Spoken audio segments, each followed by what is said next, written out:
আসসালামু আলাইকুম রহমতুল্লাহ। আশা করি সবাই ভালো আছেন।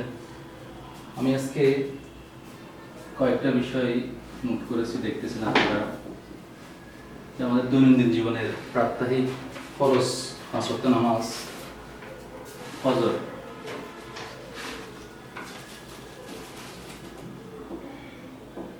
তাহলে ফজরের পর উঠে আমরা কোরআন শরীফ তেলাওয়াত করতে পারি, আর নামাজ হচ্ছে আমাদের জন্য ফরজ। আমরা যদি প্রত্যেক দিন আমাদের ফরজ নামাজগুলো আদায় করি, তাহলে আমাদের জীবন অবশ্যই পরিবর্তন হয়ে যাবে।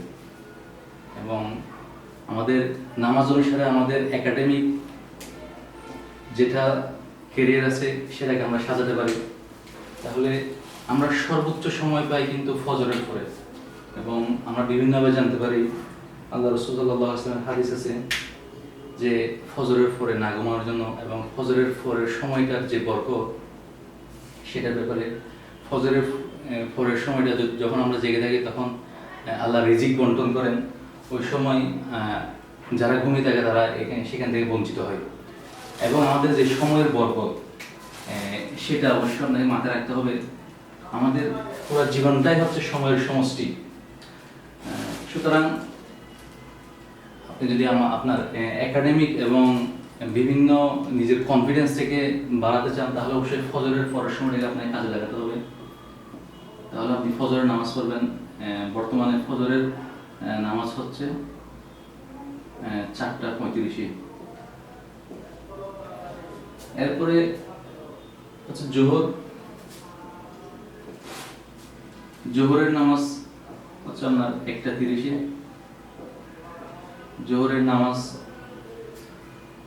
শেষ করে আপনি খাওয়া দাওয়া করে একটু করে বিশ্রাম নিয়ে আবার আপনার চলে আসবে আসরের নামাজ। তারপরে আসবে 1 ঘন্টা সময় থাকবে আসরের নামাজ হচ্ছে আপনার এখন 5টায় হয়,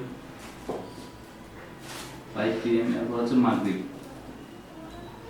এরপরে মাগরিব পরে আসা, মাগরিব হয় 6:35 দিকে, আর এশা হয় 8:30 দিকে।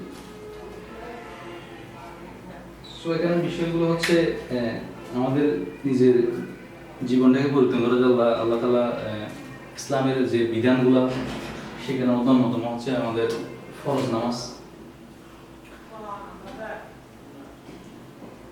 এই ফরজ নামাজ যদি কেউ সঠিকভাবে আদায় করতে পারে সঠিক সময়ে, তাহলে অবশ্যই তার জীবনটা পরিবর্তন হয়ে যাবে, এবং তার জীবনের সব কিছু সে এখান থেকেই সে ব্যালেন্স করতে পারবে। তার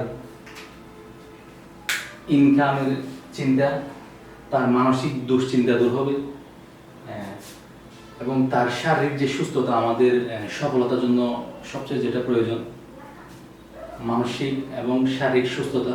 কারণ শরীর যদি অসুস্থ থাকে, তখন আমরা বুঝতে পারি আসলে সুস্থতার গুরুত্ব কি। সবকিছু বিষয় মিলিয়ে নামাজের গুরুত্ব পরিসীম। আজকে আমি সেটাই বলতেছি। ধন্যবাদ ভিডিওটা দেখার জন্য। আসসালামু আলাইকুম।